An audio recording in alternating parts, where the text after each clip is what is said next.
Good morning, DCFS and LWC employees.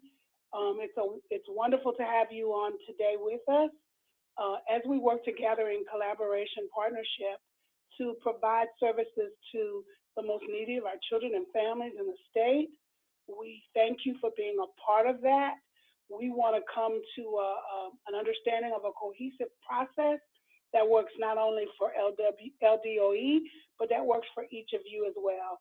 We encourage you to ask questions, as Danielle said, after we finish the webinar. And we're always, as always, we're always available to you for further questions if you think of something later on after the webinar. Again, sit back and enjoy. Thank you. Here you go, Danielle. Thank you, Ms. Melinda. Today for our agenda, we will talk about some valid revisions made to enhance the STEP process. We will explain the STEP participant referral form, which will be utilized for initial STEP referrals, report of changes. We will then take you through the STEP case manager referral form, which will be utilized for initial STEP referrals, report of changes, and notifications of closures. We will cover responsibilities of both the STEP staff as well as the STEP participant. Lastly, we will wrap up the webinar by answering any questions that you may have. Camilla will now take us through the current STEP referral process. Currently, the STEP referral process consists of the STEP manager and our consultant emailing LDOE staff advising that a STEP participant is in need of child care assistance. The current procedure is not detailed and varies from region to region. Some emails do not list the complete household composition, which child needs care, and the client's contact information. There can be delays in processing authorizations due to requesting additional verification. The benefit of the updated process contains instructions to assist with clarity in completing the referral form. By having all pertinent information on the referral form, the processing time will be much shorter. Completing the form will also streamline communication gaps between the agencies and expedite services to the participant. What's new? The referral form is used for initial referral and change reporting. The STEP manager must select the appropriate box indicating which action should be taken. The client must complete the entire STEP referral form. Then the STEP manager must email the form to CCAP priority, attach the CCAP manager communication form, and complete a JAS referral. When completing the referral for a change, the client only needs to complete the sections pertaining to the change requested, such as household composition, change in providers, and/or change in household designee. The rate and availability form and the household designee form no longer exist. The participant's personal information along with the provider information is now included within the referral form.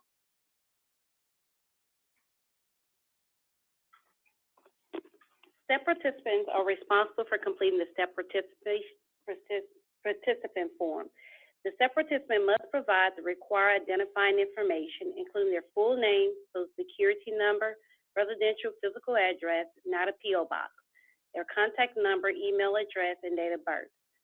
The following sections, A, B, and C, are federal regulation questions, which ask the participant if he or she is homeless, participate in a transitional living program, and if their family assets exceeds $1 million. The participant must list all members of the household, providing each person's full name, relationship to the STEP participant, date of birth, race, sex, social security number, and their marital status. The Children Needing Care section, participant must select a CCAP certified provider, indicate which children within the household are requiring care, their age, the type of care, provider's contact information, including the provider's number, the provider-child relationship, type of care needed, whether it's full-time or part-time, and indicate if summer care is needed and provide begin and end date for summer care. Number 6 is special needs.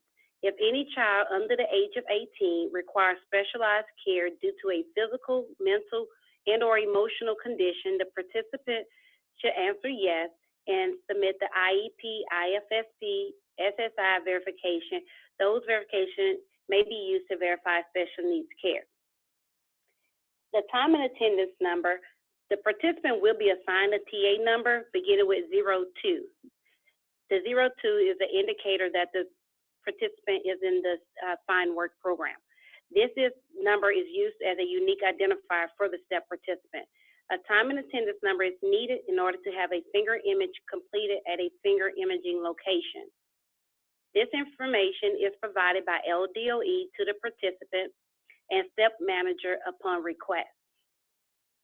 The household designee, the STEP participant is allowed to select up to 3 household designees, including themselves.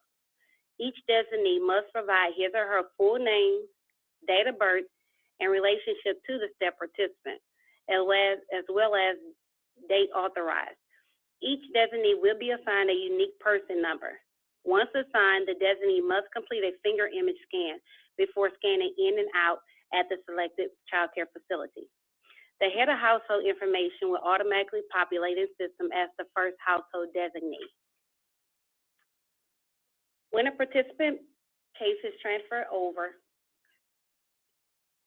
from STEP to low-income case, the participant eligibility will be based on their weekly activity hours and monthly gross income.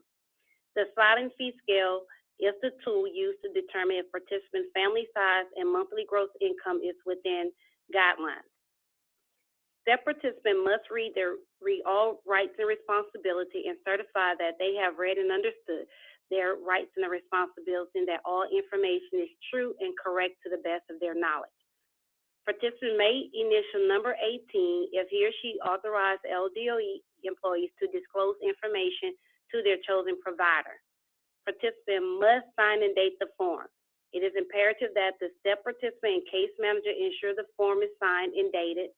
If not signed and dated, it will be considered invalid. The STEP participant change request.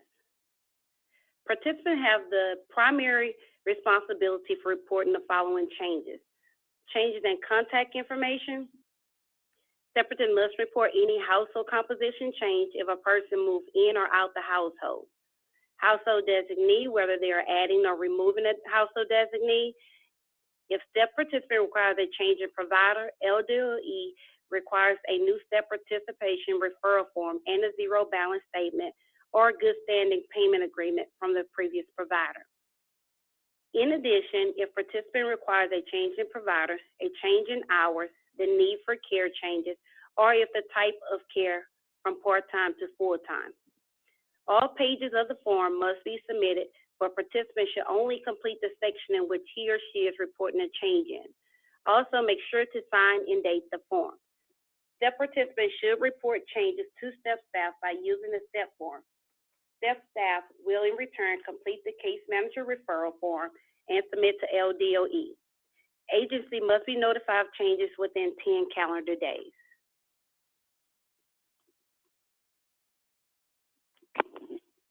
STEP Case Manager Communication Form. The STEP Case Manager Communication Form must be completed only by DCFS consultants and/or a STEP Case Manager. The STEP participant should only receive the STEP referral form for initial referral usage and when requesting an actual change. Remember that both forms are required for submission. This form must be used when submitting the following. Again, the STEP initial form, indicate the date referred, participants, region, and parish of residence, certification begin and end date, STEP participants' personal contact information. Please ensure the client's mailing address and contact number is listed. Also, the STEP participant referral form should indicate all children requiring child care and the selected provider's information. Also, the closure notification. The STEP participant referral form packet or form is not required. However, this form, which is the case manager communication form, must be completed as mentioned and should indicate the following. Numbers 1 through 3 from previous submission, and also number 4 is now required when STEP case closes. If it is a valid closure, you must indicate the date of closure, the closure code, indicate if result of participant earning income, etc., or if case was actually closed in error. You will need to require an explanation and must resubmit the initial referral if certification dates change. This form is required when applying signatures to be considered as a valid referral for verifying a request of change and for notification of closure. Note, there is a comments line if ever required by the consultant and or case manager to know any information addition. 08 closures will automatically transfer into LDOE system to LI claim. The STEP participant have not received, if a STEP participant have not received the full 12-month under the STEP, will receive the remaining CCAP benefits under the LI claim. The STEP participant must utilize care within 30 days of the STEP 08 closure transferred to the LI claim. In addition, the STEP participant will receive a new time and attendance number that will be provided by the LDOE staff and must complete a new finger image scan at their nearest TOTS location to begin scanning at the daycare center. For 08 closures, the STEP participant with a 02 closure for sufficient income will be considered for low-income benefits. The STEP participant must submit the following for the LI claim. It is required that we need a state ID or driver's license, birth certificate for those that are 18 years of age and under, a Social Security card for all household members, current immunization records, also earned income, which will require the last 4 paycheck stubs revealing hours worked, rate of pay, as well as your gross, and any unearned income that will verify notice showing the last 6 months of payments received. If you are attending school, we require a school schedule and or enrollment status that will indicate full-time or part-time. And if any additional information is needed by the LDOE staff, they will, of course, notify that particular participant. And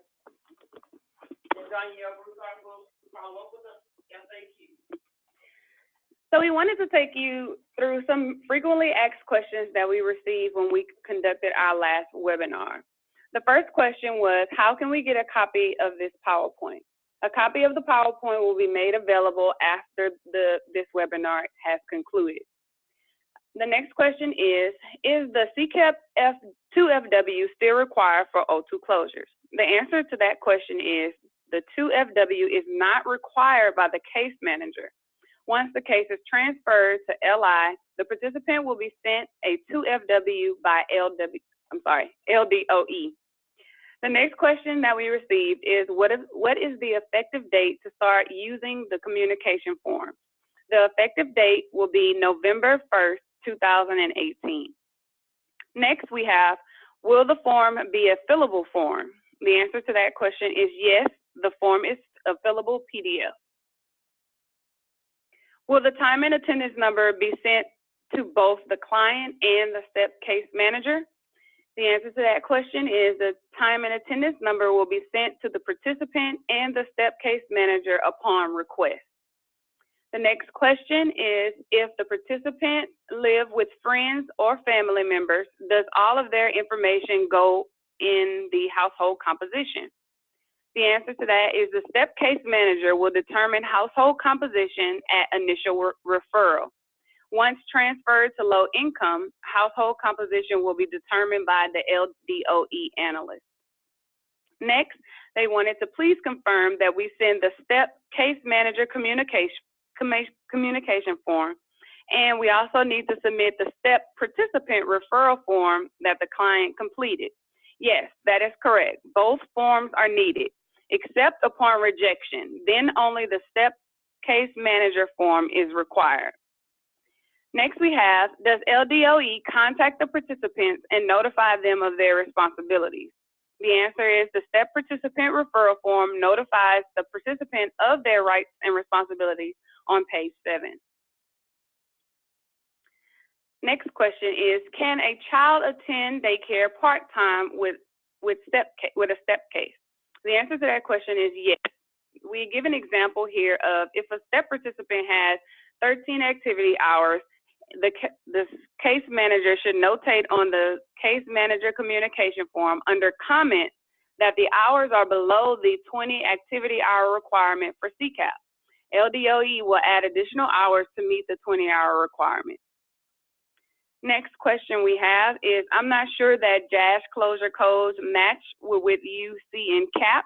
Can you please provide us with a list of closure codes that LDOE use? The answer to that is we use O2 for sufficient income and O8 for no longer needing care. However, whatever closure codes are inputted by the STEP case manager transfers over to LDOE as O2 and O8. The next question is, can a participant submit a change on their own? The answer to that question is yes. A participant can submit a change directly to LDOE if they are reporting a change in providers, contact information, and household designee. Household composition and change in activity hours, as well as income, should be reported directly to the STEP case manager. Lastly, we have, do both DCFS consultants and STEP case managers have to sign the STEP case manager communication form? There is a signature slot for both DCFS consultant and the STEP case manager. However, either can sign. LDOE would not deem the STEP case manager communication form as invalid if it only has one signature. Lastly, we have, if number 4, the STEP closure notification is completed on the STEP case manager communication form, is the STEP participant referral form still required? The answer to that is no. Only the STEP case manager communication form is required for a closure. However, reason for closure must be explained. And we have a note. If a case is in PIN closure status in ERA, a new STEP participation form, STEP case manager communication form, and new JAS referral is required. So now that we have taken you through our frequently asked questions, we will allow open floor questions.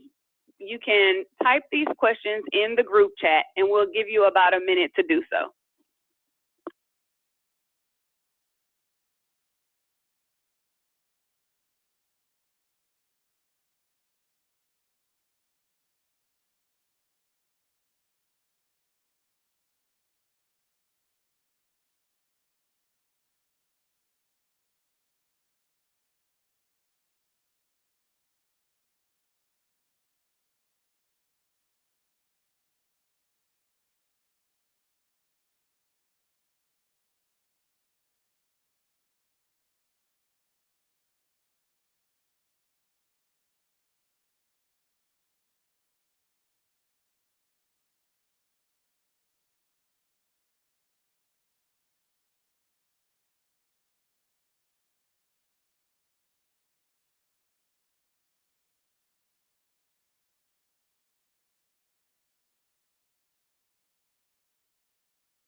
Okay, we had a question for STEP sanctions. Do we wait until FITAP closes and then close JAS and send the communication form once we close the case in JAS?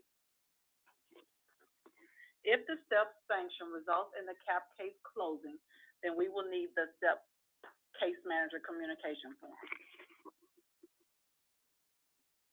and explain the closure in the comment section of the form.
Okay, the next question we have is, STEP cases must stay open for a while after the FITAP case closes.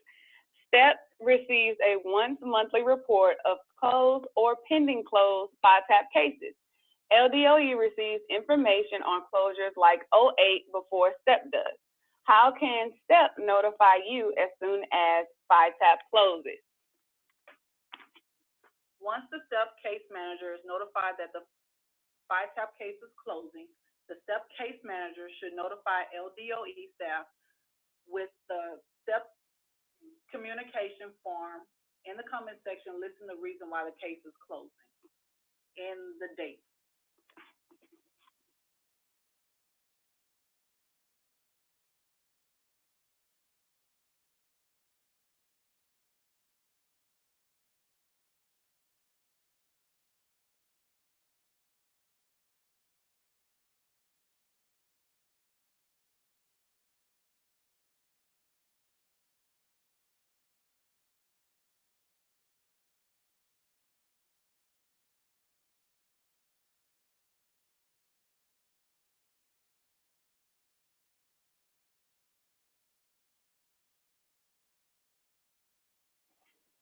Okay, the next question we had is parenting skill classes are usually only 3 to 4 hours per week.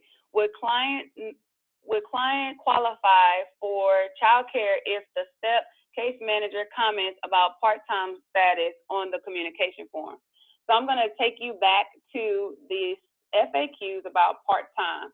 So here we have, can a child attend childcare part-time within STEP? So the answer to that question would be yes.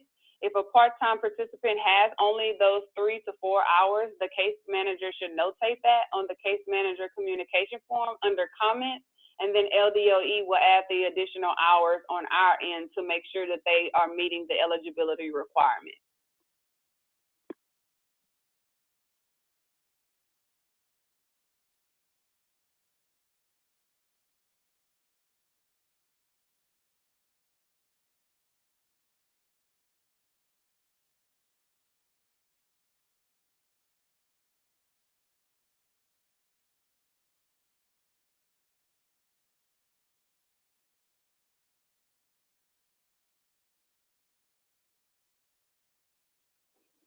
Okay, the next question we have is on the communication form number 4, the code we use is LAMI closure code or LDOE code. So you would keep your same practices on whatever closure code that you are normally inputting for your system.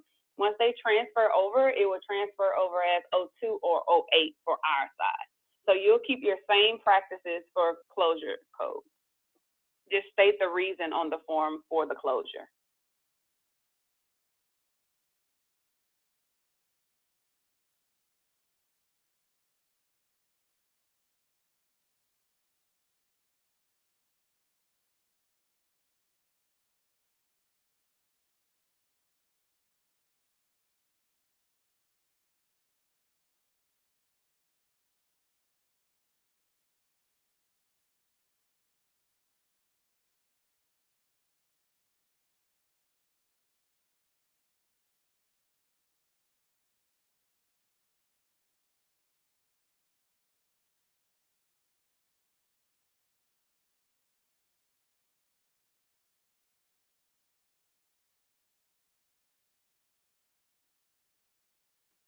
All right, the next comment we have is instructors have complained clients are bringing toddlers to classes and disruptive. They need childcare to attend these classes.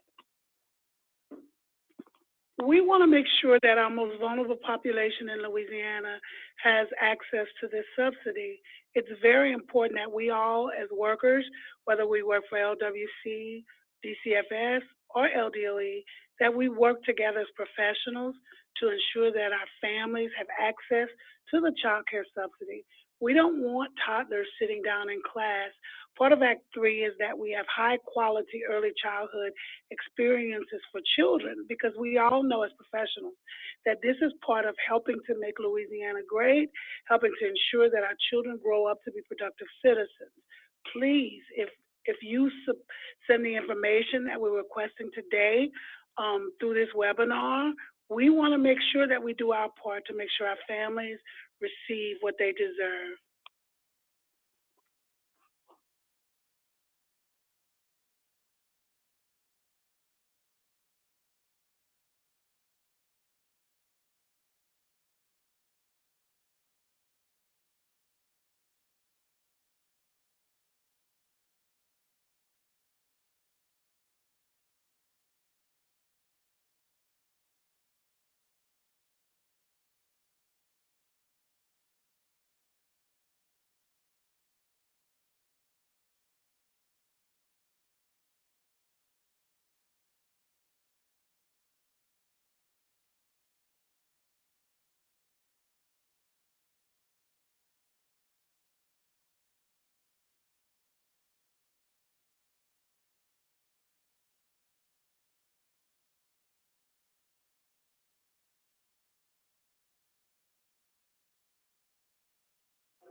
Okay, so the next question we have, so family can keep children for payment.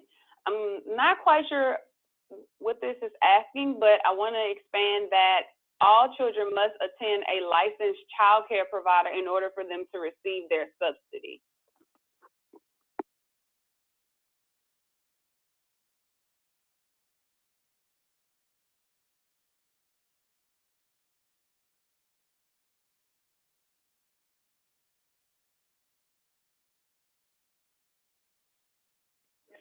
The last question that we have is will you be emailing these slides prior to November the 1st? The answer is yes. They will be available by close of business on tomorrow.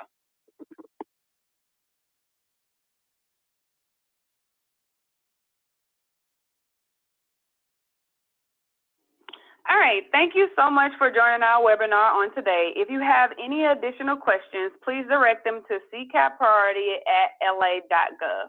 Thank you again for joining us, and you all have a good afternoon.